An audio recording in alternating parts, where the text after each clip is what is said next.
Chapter 27. Sowing the Seeds of the Future. The morning sun cast long shadows across the Kent farm as Alex stood at the edge of a field, staring at the land he had grown up on. The scent of freshly tilled soil mixed with the crisp morning air, bringing a sense of nostalgia. But today wasn't about memories, it was about the future. Awakens Industries had been officially registered, though the process had been anything but smooth. Between bureaucratic red tape, financial struggles, and ensuring his company had a legitimate front, Alex had barely found time to breathe. His father had helped him grease the right palms to speed up the legal work, but that was only the first hurdle. The real challenge was making Awakens Industries into something real, something that would serve both his public and private ambitions. And that started here, with the first true test of his company's potential, revolutionizing agriculture. The struggles of an inventor without a reputation. Setting up Awakens Industries had been a nightmare. Despite bribing officials to get the registration approved, Alex quickly learned that having a company on paper meant nothing without credibility. Nobody took a 17-year-old CEO seriously, especially one without any prior achievements or corporate backing. Banks wouldn't approve loans without collateral, investors ignored his proposals, and the few scientists he reached out to either dismissed him as a fraud or assumed he was trying to scam them.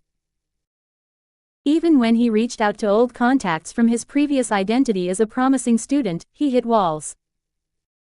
His supposed miracle inventions sounded like science fiction to anyone who wasn't deeply involved in cutting-edge research. That was fine. He didn't expect instant success. Awakens Industries wasn't built to rely on investors or outside funding. It was a front, a mask for his true activities. He didn't need venture capitalists. He needed proof. And that's why he had returned to Smallville. Because the best way to prove his capabilities was to start with something undeniable. A conversation with Jonathan Kent. Jonathan Kent stood by the barn, his hands on his hips, watching as Alex set down a large crate filled with equipment. "You're serious about this, huh?" Jonathan asked, his voice carrying a mix of curiosity and skepticism. Alex wiped sweat from his brow. "Dead serious. If this works, it could change farming forever." Jonathan studied his son for a moment before glancing at the field. "And you think people will believe a teenager came up with all this?" Alex smirked. "They don't have to believe it was just me. That's what Awakens Industries is for. A team of scientists, fictional at first, working on cutting-edge agricultural advancements." Jonathan frowned. "And you really think this is going to work?" Alex crouched down, grabbing a handful of soil and letting it run through his fingers. "I know it will." His father remained silent for a long moment before sighing. "All right. What do you need?" "The science and magic behind the solution." The first step was preparing the enhancement formula. Alex spent the next few hours in the barn, mixing various ingredients, some scientific, some mystical, into a refined agricultural stimulant. This wasn't just fertilizer. It was a carefully engineered Beyonder-infused solution that checkmark strengthened crops against disease and pests. Checkmark accelerated growth without harming the soil. Checkmark increased nutrient absorption, making the food healthier. Using clown pathway abilities, Alex ensured the mixture remained undetectable. It would seem like an advanced but entirely normal agricultural breakthrough. Once the formula was complete, he loaded it into a custom-built irrigation system, a disguised device that would distribute the solution across the farm without raising suspicion. Testing the formula. As night fell, Alex and Jonathan worked in silence, setting up the irrigation system. Jonathan finally broke the quiet. "You really thought all of this through, huh?" Alex chuckled. "Had to. If this works, it won't just help our farm, it'll prove Awakens' worth. From there, I can scale up, sell it to small farms first, then to bigger companies." Jonathan nodded slowly. "And if it doesn't work?" Alex smirked. "Then I'll go back to the drawing board." They activated the system, watching as the enhanced water spread across the soil.